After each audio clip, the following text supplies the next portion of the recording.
पन्नगे च सुरेन्द्रे च कौशिके पाद संस्पृशि निर्विशेष मनस्काय श्री वीरस्वामिने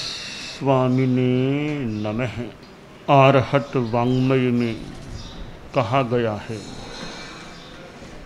अपना सत्य में सिज्जा मृत्युम भूएषु कप्पै। दो बातें बताई गई हैं। पहली बात है स्वयं सत्य की खोज करें, और दूसरी बात है प्राणियों के प्रति मैत्री रखें, मैत्री भाव रखें। स्वयं सत्य की खोज करना, एक दूसरे ने कुछ जान लिया और हमें बता दिया, यह एक बात हो गई। पर जो बात बताई है उसकी यथार्थता का स्वयं भी अन्वेषण करें, खोज करें। जो केवल ज्ञानी बनते हैं वे स्वयं सत्य का साक्षात्कार कर लेते हैं। एक तो यह कहें भी उन्होंने ऐसा बताया है, वो मैं बता रहा हूँ, उन्होंने ऐसा कहा। एक मैं स्वयं इस सच्चाई को देख रहा हूँ। तीर्थंकर होते हैं, वे सर्वज्ञ होते हैं, केवल ज्ञानी होते हैं, तो उनको यह कहने की संभवतः अपेक्षा नहीं है कि उन्होंने ऐसा कहा था इसलिए आपको मैं यह बता रहा हूँ। वो तो यह कि अहम मैं ऐसा बता रहा हूँ, मैं ऐसा कह रहा हूँ, वो मैं स्वयं ऐसा मैं जानता हूँ ऐसा बता। उनको आसातना न हो। भगवान महावीर को यह फरमाने की जरूरत नहीं कि भगवान पार्श्व ने ऐसा कहा था इसलिए आपको मैं यह बता रहा हूँ। उनको अपेक्षा नहीं है। पार्श्व भी तीर्थंकर थे तो महावीर भी बराबर के तीर्थंकर हैं। पार्श्व भी सर्वज्ञ थे, महावीर भी सर्वज्ञ हैं। तो सर्वज्ञ को दूसरे का सहारा लेने की संभवतः अपेक्षा नहीं होती कि उन्होंने ऐसा कहा वो इसलिए मैं आपको बता रहा हूँ, यह नहीं।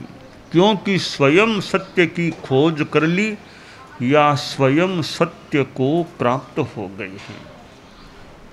हाँ, यह तो है कि महाश्रमण तो भले यह कहे कि भगवान या आगम में ऐसा कहा गया है। मैं जैसे आगम संतों से कहा आगम लाओ उत्तरा, तो हम तो भी आगम की बातें हमारे में संभवतः अभी इतनी ताकत नहीं है कि यह कह सकें कि नहीं मैं खुद जानता हूँ सब ऐसा, वो ताकत अभी है नहीं।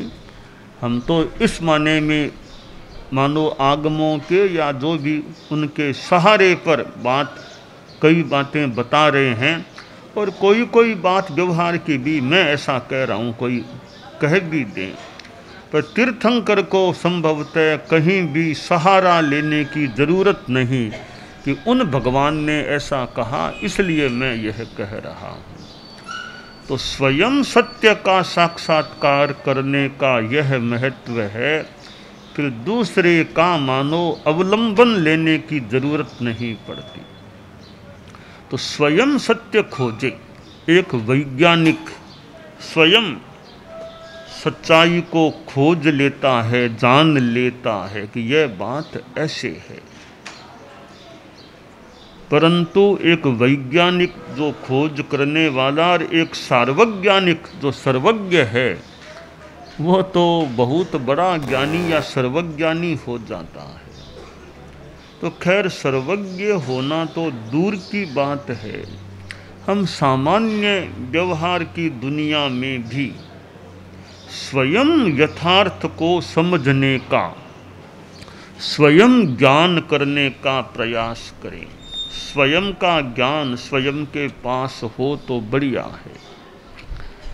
एक आचार्य जी थे, तो एक छोटा साधु उनका शिष्य था, चेला था, 10-12 बरस का मान लें। तो गुरु जी जो आचार्य जी थे उन्होंने कहा वत्स थोड़ा अध्ययन किया करो, शास्त्रों को पढ़ो और भी अध्ययन करो, ज्ञान में समय लगाया करो, मन से पढ़ा करो। पर वो शिष्य को पढ़ने की इतनी रुचि नहीं रहती थी। गुरु के प्रति भक्ति बहुत थी, बहुत सेवा करता, बहुत भक्ति रखता, बार बार हाथ जोड़ता रहता, पर ज्ञान की बात आती तो वहाँ उसका मन विशेष नहीं लगता। तो गुरु ने कहा देखो अब समय लगाया करो, पढ़ा करो। या चेला या था थोड़ा होशियार और यूँ थोड़ा तर्कशील भी। तो एक दिन बोला गुरुदेव आप फरमाते तो हैं कि पढ़ा करो, पर मुझे पढ़ने की क्या ज़रूरत है, आप जैसे ज्ञानी गुरु विराजमान हैं, फिर मुझे क्या ज़रूरत है शास्त्रों को पढ़ने की। कोई बात होगी तो आपसे पूछ लूँगा इस यह बात कैसे है, आप फरमा देना। मैं क्यों ये अध्ययन में श्रम करूं, वो याद करो, वो पढ़ो और वो फिर पुनरावर्तन करो, इतना समय क्यों लगाना। बस आप गुरुदेव विराजमान हैं, मुझे क्या ज़रूरत है पढ़ने की। तो गुरु ने कहा रे ठीक है, गुरु तुम्हारे सामने हैं तो खुद का ज्ञान खुद का होता है। तुम मेरे ज्ञान के भरोसे हो तो तुम्हारे में खुद में भी ज्ञान होना चाहिए, बढ़ना चाहिए। क्योंकि गुरु हैं पर चेला छोटा है तो वो भी कुछ पढ़ेगा, ज्ञान करेगा तो अच्छा रहेगा। तो संभवतः एक कोई आचार्य जी थे, थोड़े से अवस्था प्राप्त यानी 70 पार की उम्र में थे। तो पास में शिष्य मंडली बैठी थी। तो आचार्य जी ने एक बार अकस्मात सा या बात बात में कहा कि देखो शिष्यों, तुम लोग तत्व ज्ञान का, शास्त्रीय ज्ञान का विकास करो, ज्ञान में आगे बढ़ो। क्योंकि हम कोई सदा थोड़ी बैठे रहेंगे, 70 पार के हैं, हम कोई सदा थोड़ी ही रहेंगे। तुम छोटे हो, तुमको ज्ञान का, तत्व ज्ञान का विकास करना चाहिए। तो वह छोटा चेला था तो सीखने में रुचि, ज्ञान में रुचि कम थी। तो गुरुजी ने कई बार कहते वत्स पढ़ा करो, कंठस्थ करो, ज्ञानार्जन करो। चेला यदा कदा कथा गुरुदेव आप जैसे ज्ञानी महापुरुष विराजमान हैं, कोई बात होगी तो आपसे ही पूछ लूँ, मैं क्यों इतना पढ़ने का यह परिश्रम करूं। गुरु ने एक दिन कहा देखो अपना ज्ञान अपना होता है। देखो तुम्हें एक कहानी सुनाऊं। कहाँ गुरुदेव, कहानी फरमाओ। कहानी की बड़ी रुचि थी बस चेले में। हाँ कहानी फरमाओ, कहानी सुनना चाहता हूँ। तो गुरुजी ने कहा देखो एक छोटी सी बात है, मध्यम सी बात है। एक बार एक ब्राह्मण था। तो ब्राह्मण को थोड़ी उम्र आ गई थी, आँखों पर वो मोतियाबिंद वो स्थिति बन गई तो दिखने में कठिनाई हो गई। 8 बेटे थे। एक दिन बेटे यूँ शाम की समय पिताजी के पास बैठे थे, माँ भी बेटों की बैठी थी। तो वो बड़ा बेटा बोला कि पिताजी आजकल आपके थोड़ी दिखने में कठिनाई हो रही है ना, तो हम डॉक्टर को दिखा दें। और डॉक्टर क्या कहता है देख लेते हैं। बाप बोला भी ये तो सामान्य बात है, मोतियाबिंद का असर है, इसलिए थोड़ी दिखने में कठिनाई हो रही है। तो बेटा बोला मोतियाबिंद है तो और ज़्यादा दिखाएंगे तो और कहीं वो आवरण ज़्यादा एकदम ही दिखना बंद हो जाएगा। तो इसलिए हम आई हॉस्पिटल हमारे पास में ही है, वहाँ आपको ले चलें, डॉक्टर को दिखा दें। असंभवतः डॉक्टर ऑपरेशन के लिए सजेस्ट करेगा, आपका ऑपरेशन करा देते हैं ताकि दिखना ठीक हो जाए। तो वो पिता बोला अरे अब मुझे क्या ज़रूरत है इन आँखों की, इतनी उम्र तो आ ही गई है, मैं कौन सा कोई कमाई के लिए बाहर जाने वाला हूँ। देखो तुम मेरे 8 बेटे हो, तुम 8 की 16 आँखें हो गई। 8 मेरे बहू में है, उनकी 16 आँखें, 16 16 32 2 आंखें तुम्हारी माँ के हैं, 34। ये 34 आंखें मेरी ही तो हैं, 34 आंखें मेरी है। अब मुझे इन 2 आंखों के लिए हॉस्पिटल में जाना करना क्या जरूरत है? बस तुम इन 34 आंखों से मेरा काम चलेगा। बड़ा बेटा बोला, पिताजी ये एक सीमा तक तो ठीक है बात कि हम लोग मान लो सेवा करने वाले, आपकी बहू में है, हमारी माताजी भी है, फिर भी पिताजी खुद की आंख मौके पर खुद के काम आती है। ये 34 आंखें आखिर पराई पराई है, अपनी अपनी होती है। कहा नहीं, कोई खास बात नहीं है, काम चलता है, तुम लोग हो ही संभालने वाले। कोई न डॉक्टर के मुझे जाना, न दिखाना, न ऑपरेशन कराना, बस यहीं रहना है। सोचा आज पिताजी का मन नहीं है, 2-4 महीना कुछ दिनों बाद वापस बात करेंगे। पिताजी का मन बना करके इनको जबरदस्ती तो नहीं ले जाएंगे हॉस्पिटल में। कहा ठीक है पिताश्री, जैसे आपकी इच्छा, फिर कभी बात करेंगे। ठीक है। 5-7 दिन बीते। कोई वो त्योहार का दिन आ गया, जैसे राखी पूनम आती है ना, राखी पूनम, रक्षाबंधन का, तो बहुएं तो 8 अपने अपने पीहर चली गई, वो भाइयों के राखी बांधने के लिए पीर चली गई। 8 बेटे थोड़े वो बाजार में, दुकानों में, इधर उधर वो उसमें चले गए थे। अब घर में वो माताजी थी, वो पिताजी थे। कोई अकस्मात कहीं शॉर्ट सर्किट हुआ, क्या हुआ पता नहीं, वो घर में आग लग गई। आग लग गई तो पिता था वो बाहर का, घर के बाहर वाले भाग में कमरा था, वो वहीं बैठा करते थे, वहीं रहते। माँ घर के अंदर प्राय रहा करती थी दिन में। तो वो माँ दिन का समय था, वो अंदर रसोई में और में थोड़ा काम देख रही थी। देखो अरे आग आ रही है, आग आ रही है, लगता आज तो खतरा है। तत्काल जो खास खास सामान था, गहना, कीमती गहना, वो सारा निकाला, एक पोटली से बांध के, बहुत आग लपटें हो रही है, बाहर खास खास सामान लेकर बाहर निकल गए। इधर सूचना भी भेजी के बेटों को भी जल्दी आओ, घर में आग लग गई है। तो बेटों को जैसे जैसे सूचना मिली वो जल्दी जल्दी चल करके आए। आकर के माँ बाहर बैठी थी कि माँ क्या हुआ कि बेटा आग लग गई घर में, संभालो थोड़ा। तो लड़कों ने इधर उधर देखा तो माँ पापा पिताजी कहाँ है? अरे उनको तो मैं भूल ही गई, ध्यान ही नहीं दिया। वो कमरे में ही देखा, कमरे में वो आग ने उनको चपेट में ले लिया। पिताजी की तो वो बॉडी भी जली हुई सी मिली यूँ। अरे खत्म हो गई पिताजी। तो लड़कों ने सोचा रे हमने पिताजी को खो दिया। गुरुजी बोले देख वत्स, वो जो ब्राह्मण था पिता, लड़कों ने कहा था कि पिताजी ऑपरेशन करा दें, आंखें ठीक। कहा नहीं मुझे ज़रूरत नहीं है, तुम लोग हो ही क्या ज़रूरत है। अगर पिता के आंखें खुद की होती ना तो वो जो ही आग का पता चलता और वो फटाफट बाहर आ जाते।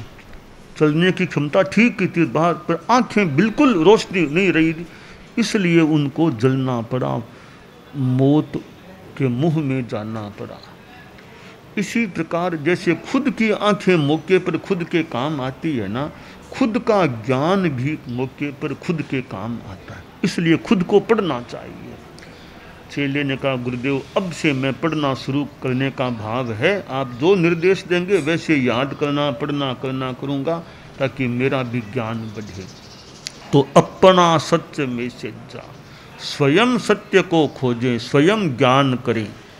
दूसरी बात है मृत्युम भूएषु कप्पये, प्राणियों के साथ मैत्री करें, हर प्राणी के प्रति मैत्री भावना। किसी को मां हिंसा प्राणी, किसी प्राणी के प्राणों को खत्म नहीं करना बिना मतलब जानबूझ के, सबके प्रति करुणा अनुकंपा दया भावना कि मेरी ओर से किसी को तकलीफ बिना मतलब न पड़ जाए। हो तो किसी का आध्यात्मिक कल्याण करें, भला करें, परंतु किसी को कष्ट देने का काम व्यर्थ हम न करें। तो मैत्री भाव रखें, सब प्राणियों के प्रति मैत्री। कोई कई भी छोटे प्राणी हैं, एक इंद्रिय और द्विंद्रिय, ये अग्नि वायु आदि भी प्राणी हैं, इनके प्रति क्या मैत्री रखें? भी मेरे से मरे नहीं, यही इतनी सीमा तक की अहिंसा मान लो, मैत्री, मेरी ओर से फालतू मरे नहीं। जैसे अब जैन हमारे साधुओं में कि ये दूब है, हरियाली है, अब यह जैसे वनस्पति यहाँ पर है, इस वनस्पति को साधु को छूना ही नहीं, तो छूने से भी इसको तकलीफ पड़ सकती है। इसको वनस्पति भी सजीव, इसको छूते हैं तो छूने से इसको कष्ट हो सकता है, हिंसा हो सकती है। तो साधु चले तो ध्यान रखे कि इसके मेरे हाथ तो लग न जाए। दूब है, दूब पर लोग चलते हैं, घूमते हैं, तो साधुओं का हमारा नियम है दूब के ऊपर नहीं चलना, उससे उन जीवों को तकलीफ पड़ सकती है। दूब के अंदर भी छोटे छोटे कोई मच्छर, कोई जीव हों, उनकी हिंसा हो, तो दूब पर भी साधु को नहीं। पेड़ है, पेड़ के हाथ नहीं लगाना साधु को, पेड़ को छुएं कहीं पेड़ को तकलीफ हो जाए तो। इसलिए ये छोटे जीव हैं, इनको भी साधु का तो थोड़ा कड़ा नियम होता है, बड़ा नियम कि अहिंसा का ध्यान रखो कि चलो तो पहली बात है जहाँ तक हो पैदल चलो, कार में यात्रा मत, ऐसे नहीं। कार में चलोगे तो कितने कोई चूहा मर जाए, बिल्ली मर जाए, कुत्ता मर जाए, सांप मर जाए, आदमी भी कभी दुर्घटना में चला जाए। तो कार में नहीं, पैरों से चलो, और पैरों से चलो देख देख के चलो कि कीड़ा मकोड़ा जीव जंतु है तो उसके ऊपर पाँव नहीं पड़े, यह ध्यान रखो, कोई मर न जाए जीव। यह मैत्री कह दो, अहिंसा कह दो। तो यह साधु की तो खैर बड़ी बात है। आप लोग जो गृहस्थ हैं वो भी जितना संभव हो सके कि भी जीव की हिंसा फालतू मेरे द्वारा, फालतू तो नहीं हो ना, आपको बैठना है, यहाँ भी जगह वहाँ भी जगह, वहाँ देखा चींटियाँ हैं तो उनके ऊपर क्यों बैठे, यह जगह साफ पड़ी है तो यहाँ भी तो जगह, तो बिना मतलब चींटियों के ऊपर मैं क्यों बैठूँ, मुझे पता है तो चींटियों के ऊपर पाँव क्यों रखूँ, इधर भी साफ रास्ता पड़ा है तो मैं इधर से जा सकता हूँ, तो चींटियों के ऊपर पाँव क्यों दूँ। कबूतर बैठे हैं 25-30 चुगा खा रहे हैं तो उनके बीच में क्यों जाएं, वो उनको उड़ना पड़ेगा, अपने थोड़ा दूर से ही निकल सकते हैं, तो कबूतरों के निकट क्यों जाएं, उनको तकलीफ न पड़े निकट जाने से। तो यूँ जीवों को तकलीफ न पड़े, यह ध्यान रखना भी एक सीमा की अहिंसा कह दें अथवा मैत्री की एक सीमा कह दें। तो अपना सत्य में सिज्जा मृत्युम भूए सुकप्पये, शास्त्र में कहा गया स्वयं सत्य खोजें, सबके साथ प्राणियों के साथ मैत्री करें। तो ये प्राणी मनुष्यों से मैत्री करें, पशुओं से भी मैत्री रखें, और सांप भी है भी जहाँ तक हो सके सांप को भी मारे नहीं, बिना मारे काम चल सके तो सांप को भी मारे नहीं। कि मान लो घर में सांप निकल गया तो पहले हमने बहुत वर्षों की सांप निकल गया तो संडासी से पकड़ करके दूर ले जा करके छोड़ दो, दूर कहीं छोड़ दो, तो मारो मत सांप को, वो भी प्राणी है, सृष्टि का वो भी प्राणी है, वो भी योनि है, सांप भी एक योनि है प्राणियों की। हमारी रक्षा मान लो हम कर सकते हैं तो बिना मारे हमारी रक्षा हो सकती है, तो सांप को भी मार, वही नागराज है, नागराज सर्पराज, उसको भी मारना नहीं। वो सांप गोगो जी कह दे हमारे भगवान पार्श्वनाथ के भी एक वो ध्वज या चिन्ह नागराज है, सांप है, तो तीर्थंकरों का चिन्ह भी है, चिन्ह है अलग बात है, मूल प्राणी है वह, तो प्राणी है तो उसको भी जहाँ तक हो सके मारना नहीं पड़े, किसी को भी मारो मत जहाँ तक संभव हो सके। तो यह मैत्री की भावना हमारे में रहे कि अहिंसा की चेतना, मैत्री की भावना, तो मैत्री से आत्मा अच्छी रहती है, सच्चाई की आराधना से आत्मा अच्छी, संयम से आत्मा अच्छी रह सकती है। हम अच्छेपन का ध्यान रखें, यह काम्य है।